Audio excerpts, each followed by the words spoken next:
200 గ్రాములు గానుగాడించిన cold pressed coconut oil తీసుకున్నామా. అందులో ఒక 20 గ్రాములు వేపాకులు, 20 గ్రాములు అలోవేరా, స్పూనుడు పసుపు, కొమ్ములు మనం తెచ్చుకుని అట్లా వాటిని కొట్టుకుని పసుపు చేసుకోవాలి. ఒక గుప్పెడు తులసి ఆకులు, వీటన్నిటిని వేసి బాగా మరగనివ్వాలి. ఆ మరిగిన తర్వాత వీటిని వడకట్టేసేసి ఆ ఆకులన్నీ తీసేసి ఈ ఆయిల్ని సీసాలా పోసుకుని మనకి చర్మానికి దురదలు ఎక్కువగా ఉన్నప్పుడు దురదలు తగ్గించుకోవడానికి దీన్ని అప్లై చేసుకుంటే బాగుంటుంది. అంటే వేపలో దురదని తగ్గించే గుణం బాగా ఉంటుంది.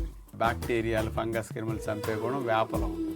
కొబ్బరి నూనెకేను అలోవేరాకి చలికాలం స్మూత్గా స్కిన్ డ్రై అవ్వకుండా సాఫ్ట్గా ఉండేటట్టు చేయటానికి అవి రెండు హెల్ప్ చేస్తుంది. ఇక తులసి ఆకులు, పసుపు యాంటీ ఇన్ఫ్లమేటరీగా ఇరిటేషన్స్ రాకుండా మనకు మంచిగా ఆ భాగాల్లో హీలింగ్ అవటానికి, దద్దులు దురదలు అన్న పోవటానికి అవి బాగా.